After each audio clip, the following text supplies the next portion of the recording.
وجاءوا أباهم عشاء يبكون قالوا يا أبانا إنا ذهبنا نستبق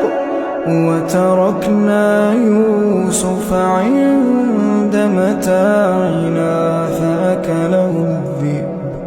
وما أنت بمؤمن لنا ولو كنا صادقين وجاءوا على قميصه بدم كذب قال بل سولت لكم أنفسكم أمرا فصبر جميل